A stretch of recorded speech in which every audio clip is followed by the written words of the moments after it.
Hello, my name is Shaquila Smith, and I'm going to go ahead and introduce my audience today for my speech. Aaron Jenkins. Hello.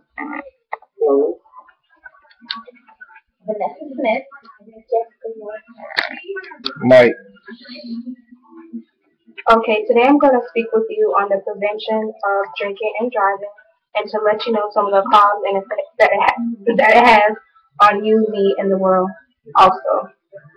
Although there has been a decrease in the number of traffic-related accidents involving drinking and driving, there is one thing that remains the same. From a patrolman's point of view, there will be an increase in deaths related to drinking and driving during the holiday season, such as Christmas, Thanksgiving, New Year's, Memorial Day, 4th of July, because everyone is with their family and friends, and they're drinking and not really thinking about the consequences that can come at a later time.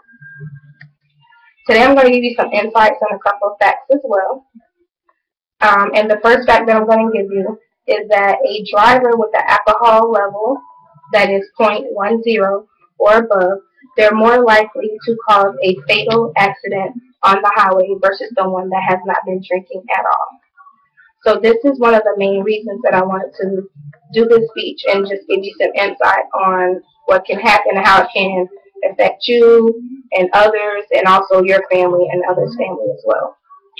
I came up with 3 things that I think could possibly help fix or prevent people from drinking and driving. The first subject that I have to prevent from drinking and driving is to not drink at all. When you don't drink at all, you are more aware of what's going on the road. You're also more aware of drivers that's around you that could have possibly been drinking and driving as well. The second thing I have is you can call a company or either a family member and let them know that you're going to be going out that night, and you can set up, like a time and location that they're able to pick you up. That way you don't take the chance of drinking and driving, not knowing the outcome, if you will make it home safely or not. And the third thing I have is to actually choose a designated driver when going out with family members or friends. That's going to be someone that's not going to drink at all, and they'll actually be responsible for making sure everyone else gets home safely. Now, at some point, if the designated driver decides to have a drink and they're unable to drive you home, then you guys will need to, call a company. They have plenty of companies now. They can come and get you, or you can call a cab, or you can either call family members, let them know the situation. And I'm pretty sure they'll be more than willing to, get up and come get you, knowing the causes that can, happen if you do try to drink while you're drunk. Now, coming from the standpoint of someone that has been drinking and they decided to drive, they may have thought that they were able to make it home safely and really didn't think about the injuries that they can cause to others.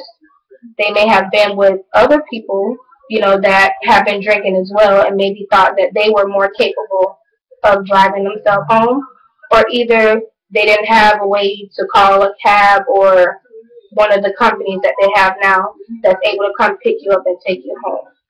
So I just want to, give you that insight of what can happen. As far as me and my family, this has, touched home for us. I do have a younger cousin that was involved in a drinking and driving accident, which he took the life of 3 victims, 2 male and 1 female, and he's now serving 30 years in the state prison. So not only did that affect him as a young man, it also affected my family and also the victim's family as well. So when you get ready to drive, you need to stop and think before you drink and drive, because you can affect, yourself, your family, or other families as well. So in conclusion to my speech, I just want you to make sure that when going out, just try to be responsible and think of the consequences that can happen. And this is just my plea to you, so hopefully you can use some of this information that I've given you today to help either yourself or someone else to prevent them from drinking and driving. Thank you for listening to my speech today, and have a blessed day.